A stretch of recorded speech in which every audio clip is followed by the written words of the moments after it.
গণ অধিকার পরিষদের সম্মানিত সভাপতি, ডাকসুর সাবেক নির্বাচিত ভিপি, ফ্যাসিবাদী আন্দোলনের অন্যতম একজন সিপাহসালার এবং জুলাই গণঅভ্যুত্থানের অন্যতম একজন যোদ্ধা, যাকে ন্যাক্কারজনকভাবে নৃশংস গতকাল করা হয়েছে, রক্তাক্ত করা। আমরা এর তীব্র এবং নিন্দা এবং প্রতিবাদ জানাই। ইলেকট্রিক মিডিয়ার মাধ্যমে আমরা খুব স্পষ্ট করেই দেখেছি কারা তার উপরে হামলা করেছে, কারা তাকে রক্তাক্ত। এই ইলেকট্রিক মিডিয়ার মাধ্যমে চিহ্নিত করে অবশ্যই দোষীদেরকে গ্রেফতার করতে হবে এবং তাদের শাস্তি আমরা দাবি করছি। এর পাশাপাশি এটুকুও বলছি যে আমরা লক্ষ্য করছি 5ই আগস্টের অভ্যুত্থানের পর থেকে এখন পর্যন্ত দীর্ঘ 1 বছরে আবারও হাসিনাকে পুনর্বাসন করার জন্য বারবার চেষ্টা করা হচ্ছে। এবং গতকালকে যে ঘটনাটি, এই ঘটনাটি আমাদেরকে আরও চোখে আঙ্গুল দিয়ে দেখিয়ে দেয় যে দীর্ঘ 15 বছরে খুনি সরকারের আমলে যারা এই হাসিনা, ফ্যাসিবাদী হাসিনার সবচেয়ে কাছের দোসর ছিল, যাদের সহযোগিতার কারণেই 14, 18 এবং 24-এর নির্বাচন করতে সাহস পেয়েছিল আওয়ামী লীগ, যাদের ভূমিকার কারণে, যাদের সহযোগিতার কারণেই এই আওয়ামী লীগ ফ্যাসিস্ট হওয়ার সুযোগ পেয়ে গেছিল, সেই বাংলাদেশ জাতীয় পার্টির উপরে ভর করে আবারও আওয়ামী লীগ বাংলাদেশে কামব্যাক করার একটা স্বপ্ন দেখছে। আমি মনে করি এই স্বপ্নকে দুঃস্বপ্নে পরিণত করার জন্য দেশের ছাত্র জনতা এখনো প্রস্তুত রয়েছে। আমাদের রক্ত এখনো শুকিয়ে যায় নাই, আমাদের ঘাম এখনো শুকিয়ে যায় নাই।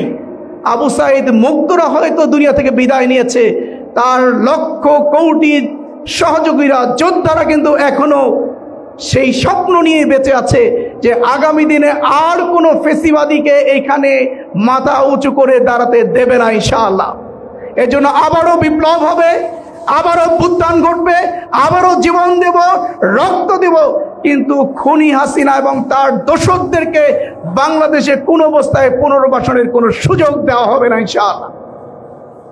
সম্মানিত ভাই এবং বন্ধুগণ, 24-এর গণঅভ্যুত্থানে গণমাধ্যম এবং রাজনৈতিক নেতৃবৃন্দের ভূমিকা, বিগত খুনি হাসিনা সরকারের আমলে যে 16 বছর আমরা কাটিয়েছি, এটি একটি বাংলাদেশের জন্য একটি দুঃশাসন ছিল।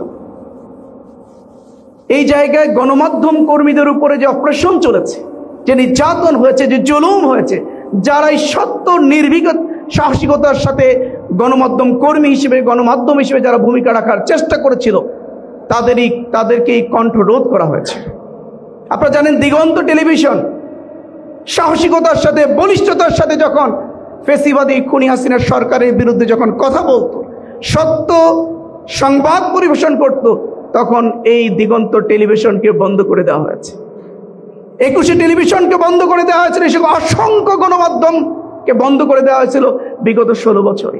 অসংখ্য গণমাধ্যম কর্মীদের উপরে জুলুম হয়েছে, নির্যাতন হয়েছে, তাদেরকে গ্রেপ্তার করা হয়েছিল, বছরের পর বছর তাদেরকে জেলখানা রাখা হয়েছিল। তার দৃষ্টান্ত হলো আমার দেশ পত্রিকার ভারপ্রাপ্ত সম্পাদক জনাব মাহমুদুর রহমান।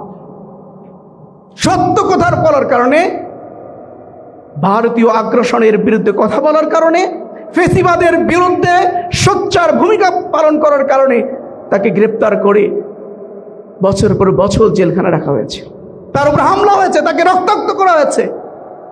দৈনিক সংগ্রামের সম্পাদক প্রবীণ সাংবাদিক আবুল আসাদ, সকল সম্পাদকদের যিনি মুরব্বী, ওস্তাদ, আপনার প্রিন্ট এবং ইলেকট্রিক মিডিয়ার মাধ্যমে দেখেছেন তার সাথে কি আচরণ করা হয়েছিল, কি দুর্ব্যবহার তাকে করা হয়েছিল, দাড়ি ধরে টেনে হেঁচড়ে তার উপরে কি জুলুম নির্যাতন চালানো হয়েছিল।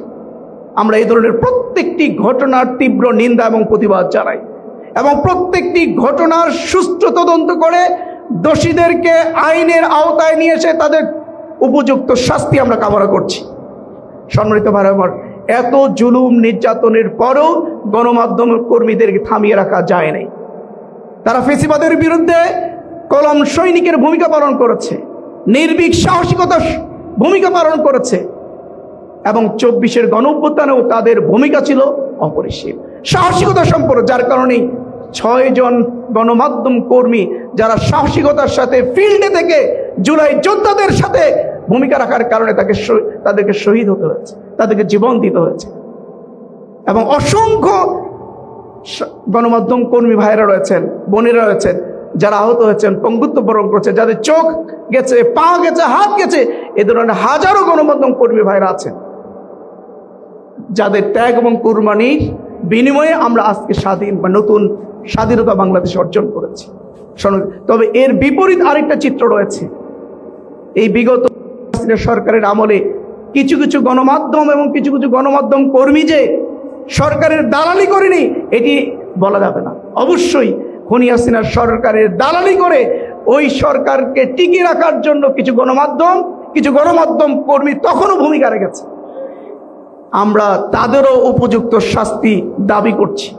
যেখানেই তারা থাকুক না কেন, তাদেরকে চিহ্নিত করে যেই হাউজেই থাকুক না কেন, তারা এখনো কিন্তু ঘাপটি মেরে আছে। সময় পেলেই তারা আবার ছবল দেওয়ার জন্য চেষ্টা করছে এবং করবে। তাদেরকেও চিহ্নিত করে তারা যেন আর মাথা উঁচু করে দাঁড়াতে না পারে, তারা যেন আবার সবল দিতে না পারে, সেই খুনি হাসিনাকে ফিরিয়ে নিয়ে আসার জন্য কোনো ভূমিকা পালন করতে না পারে, এই ব্যাপারে আমাদের সজাগ সচেতন থাকতে হবে।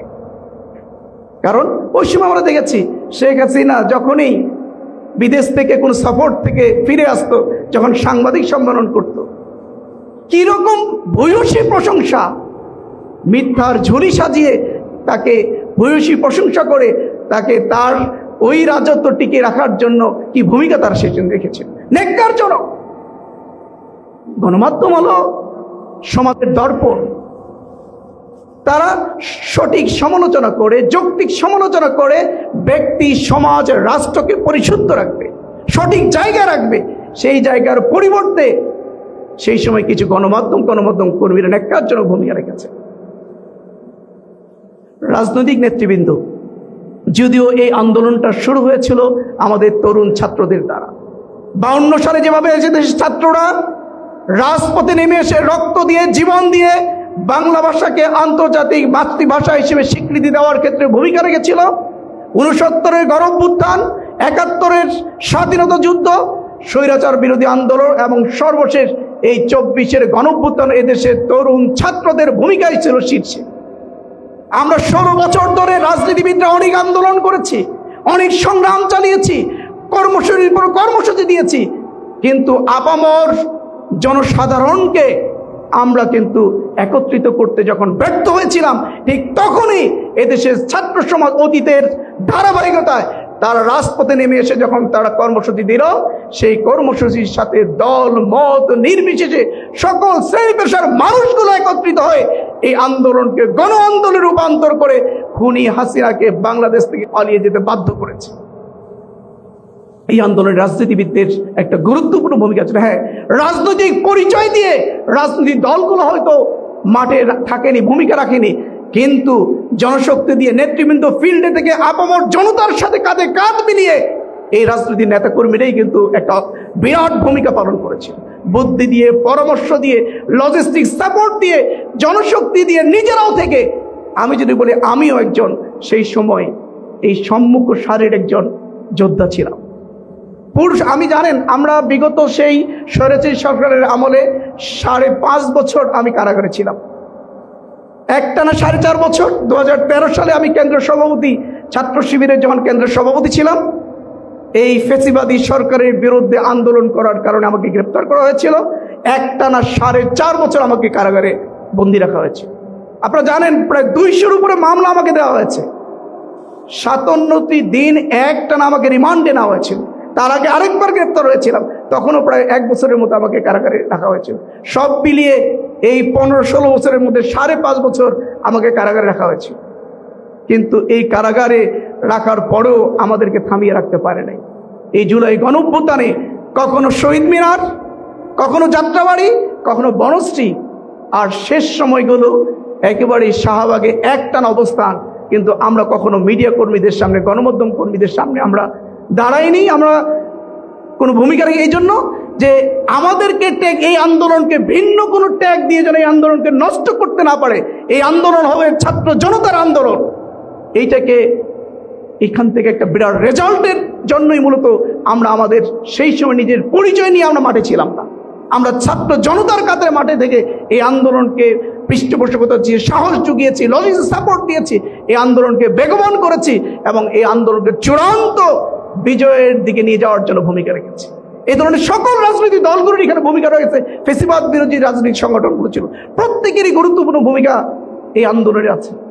আজকে অভ্যুত্থান পরবর্তী সময়ে আমরা লক্ষ্য করেছি যারা এক সময় কাঁধে কাঁধ মিলিয়ে ফেসিবাদ বিরোধী আন্দোলনে একই সাথে আমরা ভূমিকা রেখেছি, আজকে কোনো অজানা কারণে আজকে আমাদের মধ্যে একটা বিভক্তি তৈরি হয়ে গেছে। এই বিভক্তিটা আগামীর বাংলাদেশের জন্য, নতুন বাংলাদেশের জন্য এটি অনেক বড় ক্ষতিকারক হবে। আবার খুনি হাসিনা ফিরে আসার একটা সুযোগ তৈরি হবে। এজন্য আমি বলবো, আসুন রাজনৈতিক ভেদাভেদ ভুলে গিয়ে মানুষের প্রয়োজনে, জাতির প্রয়োজনে, বাংলাদেশের প্রয়োজনে আবারও আমাদেরকে একত্রিত হয়ে নতুন বাংলাদেশ গড়ার জন্য আমাদের শপথ দিতে হবে। এই বাংলাদেশে আমরা ফেসিবাদকে বিতাড়িত করেছি, আর কখনোই কোনো অবস্থায় যেন কোনো ফেসিবাদ মাথাচাড়া দিয়ে উঠতে না পারে, এজন্য আমাদেরকে সংঘবদ্ধভাবে ভূমিকা পালন করতে হবে। বিশেষ করে আমি ছাত্র সমাজকে বলবো, আপনারাই হলো যে কোনো পরিবর্তনের মূল শক্তি। আপনারা যদি জেগে থাকেন, আপনারা যদি সাহসিকতার সাথে রাজপথে ভূমিকা পালন করেন, বিজয় আপনাদেরই হবে। অতীতও হয়েছে, 24-এর গণ আন্দোলনও হয়েছে, সামনের দিনও যদি কোনো অপশক্তি এই ধরনের ভূমিকা পালন করে, তাদের বিরুদ্ধে আমাদেরকে রাজপথে নামতে হবে এবং বাংলাদেশকে তার সঠিক জায়গায় পৌঁছে দেওয়ার জন্য আমাদেরকে ভূমিকা পালন করতে হবে। আল্লাহ সেই তৌফিক আমাদেরকে দান করুন। আজকের সাংবাদিক সমিতিকে আন্তরিকভাবে ধন্যবাদ জানাচ্ছি এই ধরনের একটি সুন্দর আয়োজন করার জন্য।